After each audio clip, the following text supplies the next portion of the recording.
Cancer सर्वांगीण मार्गदर्शन भाग 59 वैद्य दिलीप गाडगीळ पुणे। तो आचार रसायन के बारे में मैंने बात की थी और वैसे भी दैनंदिन जीवन में जिनका हम प्रयोग कर सकते हैं इस प्रकार के रसायन प्रयोगों के बारे में भी कहा। जो अंत में मैंने मुद्दा बताया कि पंचकर्म करके शरीर शुद्धि करके फिर रसायन या वाजीकरण का सेवन ज़्यादा अच्छा इस प्रकार का होता है। तो पूर्वे वयसी मध्य वा एक तो वय के शुरू में 25वें बरस में या मध्य वयस 50वें बरस में रसायन करना उचित है ऐसा लिखा है और उसके पूर्व पंचकर्म कर लेना अच्छा है। तो इसमें 5 है वमन विरेचन बस्ती और फिर नस्य और रक्तमोक्षण।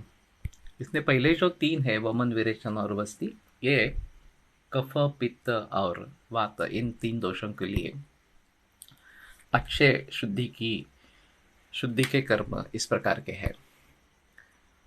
और हर एक का एक सीजन है, जैसे कि वसंत ऋतु में वमन और नस्य करना है, वर्षा ऋतु यानी कि बरसात के मौसम में बस्ती करना है और शरद ऋतु जो बाद में आता है उसमें विरेचन और रक्तमोक्षण इस प्रकार का करना है।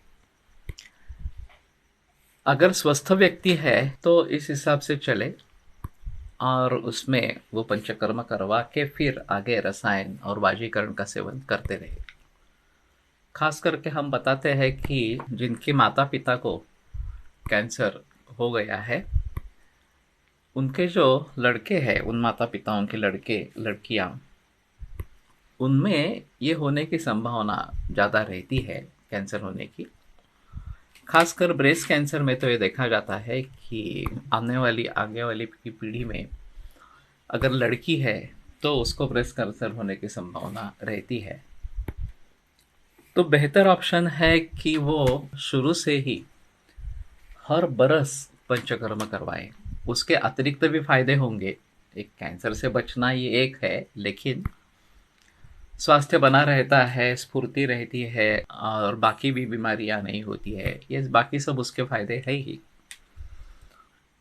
तो कम से कम ये करते रहना और शादी के बाद भी ये करते रहना, ताकि जब अगली पीढ़ी निर्माण हो तो उसका बीज शुद्ध हो और फिर उसमें कैंसर ट्रांसमिट होने का खतरा कम हो जाएगा। ऐसे अगर 2-3 पीढ़ियों तक ये सिलसिला चलेगा तो कैंसर की प्रक्रिया ब्रेक हो जाएगी। जो जेनेटिकली ये आगे आगे जाता रहता है, अगली अगली पीढ़ियों में जाता रहता है, वो परिस्थिति सुधरेगी। तो सुझाव ये है कि जिनके माता पिताओं को इस प्रकार के कैंसर है वो युवा पीढ़ी इसके लिए जागरूक हो जाए और पंचकर्म करवा के रसायन और वाजीकरण का सेवन करते रहे तो स्वास्थ्य बना रहेगा और कैंसर होने का खतरा बहुत कम इस प्रकार का हो जाएगा। फिलहाल जो कैंसर के मरीज है जिनको एक डिसीज फ्री अवस्था प्राप्त हो जाती है कि सर्जरी, केमोथेरेपी, रेडिएशन ये जो भी कुछ उपचार है वो कर दिए और सभी इन्वेस्टिगेशन सभी नॉर्मल है, फिर भी ये कहा नहीं जाता कि आप रोग से पूर्णतः मुक्त हो गए। एक डर मंडराता रहता है कि अगले 5 वर्षों में ज़्यादातर कैंसर फिर से दोहराता रहता है और फिर एक बार वो दोहराएगा तो काफ़ी मुश्किल होता है उससे ठीक हो पाना। तो इसको डिसीज फ्री इंटरवल इस प्रकार का कहते हैं, रोग विरहित अवस्था कहते हैं। और आधुनिक विज्ञान में उसके बारे में वो कैसे रोके उसका कुछ तत्वज्ञान ही नहीं है।